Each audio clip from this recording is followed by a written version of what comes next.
Berlin, 1990. A city waking up after the fall of its wall. Gray streets, cracked paint, and the chill of freedom still hanging in the air.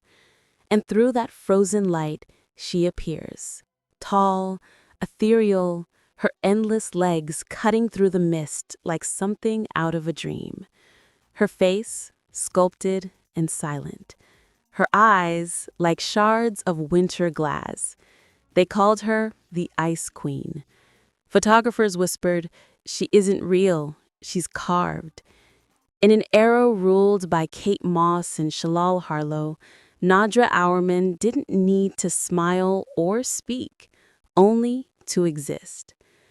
The light paused, cameras forgot to breathe. A beauty not of this world, standing at the heart of a city learning how to feel again. But behind that flawless frost, what did the world never see? She was born in 1971, behind the Iron Curtain, in East Berlin, a world of silence and symmetry, where everything was planned, measured, and painted in shades of gray. Her childhood unfolded under the shadow of the wall, a place where imagination was a quiet act of rebellion. She was tall, reserved, observant, the kind of girl who watched more than she spoke. The city around her was divided, but in her gaze there was already something that crossed boundaries, a stillness, almost defiant. When the Berlin Wall fell in 1989, Nadja was 18. The world she knew, strict, structured, predictable, shattered overnight. Suddenly, color poured into the streets. Artists, dreamers, wanderers filled the ruins. Berlin became chaos, creativity, and rebirth all at once. And in that chaos, fate intervened. She was sitting in a small cafe in Charlottenburg when a modeling scout noticed her. The story sounds mythical, but it's true. She wasn't searching for fame. Fame found her.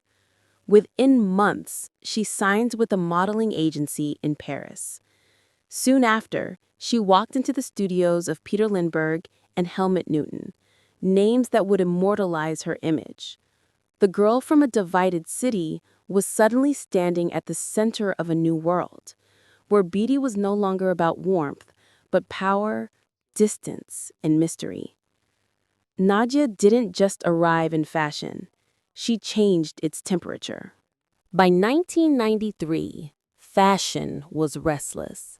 The glittering excess of the 80s had lost its shine, and the world wanted something colder, cleaner, more intelligent.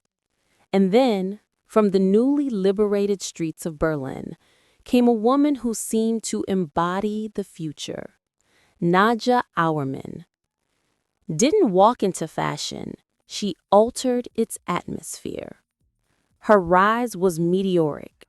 Within a year of being discovered, she appeared on international runways for Karl Lagerfeld, Jill Sander, and Thierry Mugler.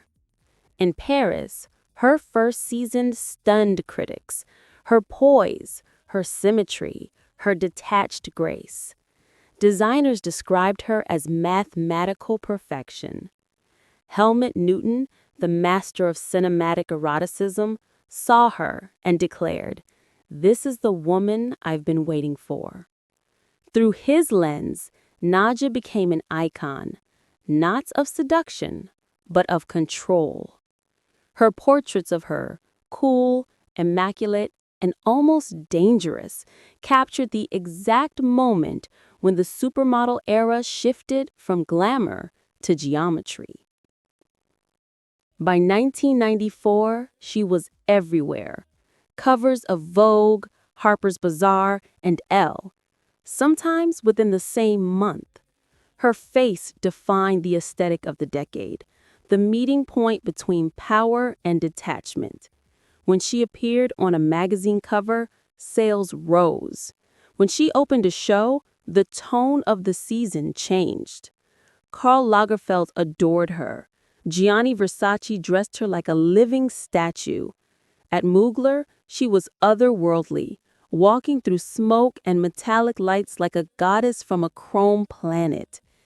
Every runway was a performance, every step a statement. She didn't smile, she didn't pose, she commanded. Editors called her a sculpture that breathes. Newton called her a woman carved in light. Even among titans, Naomi, Linda, Christy, Claudia, Nadja stood apart. She didn't compete with them. She existed in her own frequency, distant, deliberate, hypnotic. Her beauty was not meant to comfort. It was meant to confront, a mirror held up to the perfectionist heart of the 1990s. When she walked for Chanel, she looked like she'd been there for centuries. When she modeled Mugler's futuristic armor, she became the blueprint for an entire era of power dressing. No one else captured the tension of that decade, the push between control and chaos, quite like Nadja. She didn't chase the camera came to her, and every flash seemed to freeze time. Because for a brief, dazzling moment, the world belonged to the cold beauty of Berlin.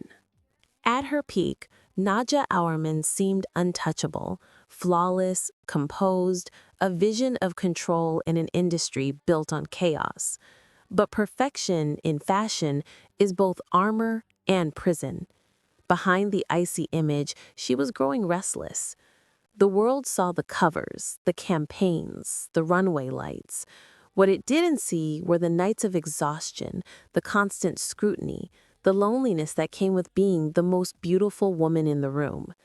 In interviews, she spoke little, but when she did, her words revealed more than the image ever could. The spotlight, she once said, is the coldest place to stand. By the late 90s, the fashion landscape was shifting again, towards youth, chaos, and imperfection. The heroin chic era had arrived, and Nadja's statuesque elegance felt out of sync. She began stepping back, choosing privacy over pressure, substance over spectacle. She had children, moved away from the constant glare of fame, and focused on building a quieter life in Germany. Still, the media didn't understand her silence. They missed the point that she was never chasing attention. She was seeking peace. The woman once known as the Ice Queen wasn't melting. She was simply learning how to breathe again. When Nadja Auermann returned, she did it her way.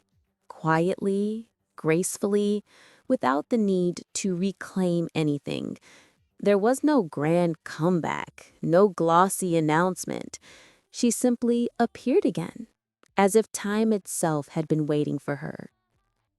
The industry that once worshipped youth now celebrated timelessness, and Nadja embodied it effortlessly. Her face, more mature, yet still ethereal, carried a depth that no lighting could imitate. She began working selectively, Hermès, Jean-Paul Gaultier, and campaigns that valued authenticity over spectacle. Photographers described her presence as gravity disguised as grace. She no longer had to prove anything.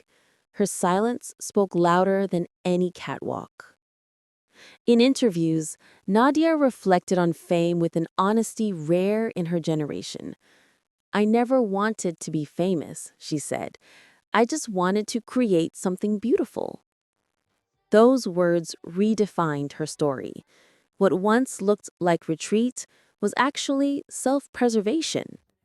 Her redemption wasn't about returning to the spotlight.